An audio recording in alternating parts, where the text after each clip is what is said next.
That's home to me, and I missed it a lot. So what, over in Thunder Bay and in Manitoba, your summer is your fall, and then your winter is also So your it would spring? seem at the time. I mean, it's what, 2-3 weeks, kind of fall, and hey, winter.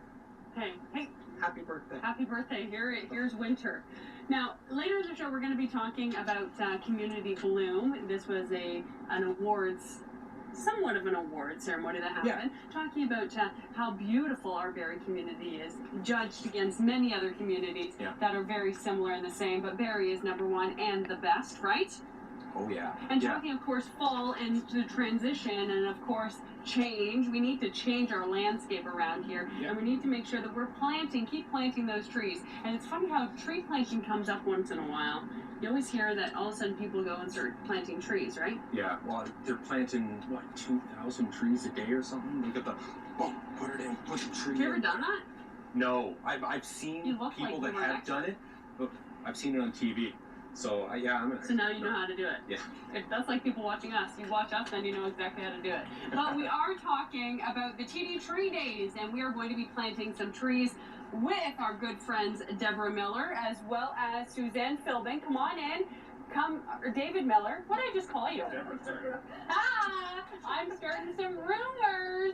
Let's not start those. That would be uncomfortable, wouldn't it? Anyway, enough of that. We're talking about TD tree planting. So let's talk a little bit about this this organization, this program that's going on in the community. So TD Tree Days is a flagship of TD Canada, TD Bank, and it's to involve the employees and our customers and in some giving into our community. So we're involving the customers as well. So basically, we're needing people to come out and help out with planting these trees. Absolutely. We have a site where employees and the public, the customers, and have been signing up. So we have approximately 90 volunteers at this point. Lovely. Yes. That's great. 90 volunteers. 90. But 90 volunteers for how many trees are we thinking that we're going to be planting, David? Talking about what, 575? 575 trees are going to be planted on Saturday. Yeah, it's going to be a little bit of hard work. So we really use the volunteers. What's that like? Planting strenuous. Yeah. Strenuous for sure. Have you done this before? Are there previous years that you've been involved in this program within the area? Because it's also in partnership with the Simcoe Conservation Authority as well, right? Certainly. They're the experts with the trees, so they decide the area we're going to plant the trees and the species of shrubs and trees. So in the past we have done, it's our third year, we've done Sunnydale Ravine, we've done another area of Lillian Crescent in the south end, and this year it's Lovers Creek.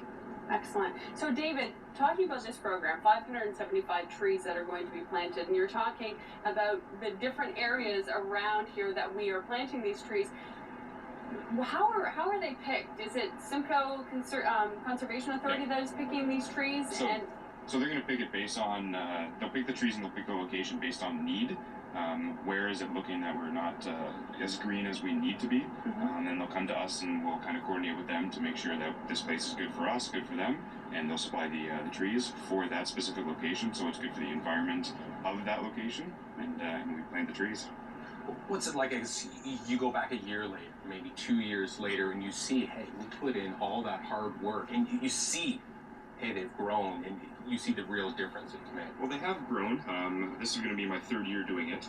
So when we went back to Sunnydale for the first year that I did it, I went back last year. They have grown, not significantly, but you can tell that they have they've gone up quite a fair bit. Obviously, you have a shovel. Can I see the shovel for a second? Yes. Okay, this is the shovel that we're going to be shoveling with and using. Yep. It's not like Alex and I were talking earlier. It's like just pop it down and the tree goes in. No. It's hard work. Yes. So I can see why you're wanting to be getting some volunteers in this. If we can get the more volunteers, the better. Like last year, we planted 300 trees. Yeah. So we're almost double the amount that we had from last year. And we can use as many volunteers as possible. It works for volunteer hours, so any students that want to come out and help plant the trees, it's helping them as well. That's perfect. Are these the trees here? Hours. Yes, this is actually one of the trees. What kind, I don't know. However, this is going to be one of the trees that we are going to be planting. So let's hold this up so people can see that. Now, this could be, you could be seeing this tree, and if you know what kind of tree this is, because we're not too sure, the little tag got lost on the way over, it got blown away, right? Yep. No, but that's why my we story. have the Simcoe They're the experts. like I Conservation said. Authority. Yes, and I got mentioned Evergreen is also, they work in conjunction with the Simcoe Conservation Authority. Okay, so if people want to volunteer, what do they do? So now, unfortunately, our site is full. So all I'm asking is for anybody to come on October 5th. Just walk on the site, and we'll provide you a shovel if you don't. Just come dressed appropriately. We also have gloves, and we'll have some volunteers from the, again, Simcoe Conservation to show you how to plant the tree. Exactly, because there is a specific way on how to plant the tree. You have to be obviously shoveling a certain depth in there, getting down and dirty. And of course, how deep are you So talking you're about? looking probably about a foot. You basically want to have it enough covered that when you dig the hole, you can put the soil back over. We fill it with mulch, and then we put a little cover over the tree so some of the little rodents don't eat at the roots. Thank you so much, David. Thank you so much.